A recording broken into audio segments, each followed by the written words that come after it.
మిత్రసేన గారు మొన్న టీజర్ లాంచ్లో మీరు ఒక అతను వచ్చి మిమ్మల్ని హెల్ప్ అడిగాడు కదా sir trailer launch trailer launch. Yes yes so help జరిగిపోయిందా? సార్ 15 days చెప్పాను అతనికి, ఎందుకంటే ఆల్రెడీ 5 days ఇంకా ఉంది మూవీ కోసం. అండ్ అది కూడా అతను లోపలికి వచ్చేటప్పుడు అసలు ఆ పోడియంలో లోపల అట ఎండ్ నుంచి నన్ను పిలుస్తున్నాడు, చేయి చూపించి. ఇప్పుడు వీళ్ళందరూ ప్రెస్ వాళ్ళు కూర్చుంటే నేను భయపడుతున్నాను, ఇప్పుడు పిలిచాను అనుకో పబ్లిసిటీ స్టార్ట్ అంటారు, పిలవలేదనుకో పాపం అతను ఫీల్ అవుతాడు. కానీ అతను ఆ కార్నర్లో ఎగ్జాక్ట్లీ ప్రెస్ వాళ్ళు ఎక్కడైతే కూర్చున్నారో అక్కడ కార్నర్లో ఏడవడానికి మొదలుపెట్టాడు.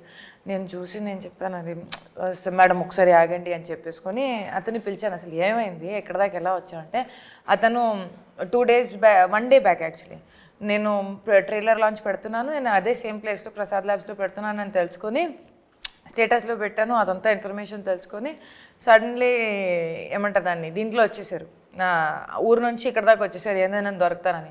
మళ్ళీ వాచ్మెన్ దగ్గర గొడవ, మళ్ళీ లోపల రావడానికి ఇవ్వట్లేదు. ఎలాగులా అయినా అతను ఏదో మాట్లాడేసుకొని లోపలికి వస్తే నా ముందు నుంచుంటే నేను అడిగాను ఏమైంది, ఏం కావాలి అంటే, లేదు నాకు ఇంకా ఏదైతే అతనికి డిసీజ్ ఉందో నెక్స్ట్ 6 months 7 months తర్వాత he'll not be able to walk also properly. So దాని ముందు మీరు నాకు ఒక బైక్, హ్యాండిక్యాప్డ్ బైక్, అది బ్యాటరీ బైక్ ఉంటుంది ఏదో, అది నాకు హెల్ప్ చేసేస్తే ఏంటి అంటే నేను ఏదైతే స్ట్రెస్ పడి ఇక్కడ దాకా వస్తున్నానో బహుశా 6 months తర్వాత నడవలేను, సో తర్వాతకి నాకు హెల్ప్ అయిపోద్ది అని చెప్తే నేను చెప్పాను సరే చేసేద్దాము, కానీ 15 days నాకు ఇవ్వండి, 11th కల్లా మూవీ ఉంటుంది. తర్వాత 3 days ఇంకా ఏదో మూవీ జనాలు వస్తారు, అది థియేటర్స్కి, అవన్నీ మనం అక్కడ బిజీ ఉంటాము. సో ఎగ్జాక్ట్లీ 20th లోపల అతనికి ఏది కావాలి అనుకుంటే నేను దీని నుంచి ఫ్రీ అయ్యి ఎగ్జాక్ట్లీ అక్కడికి పోతాను.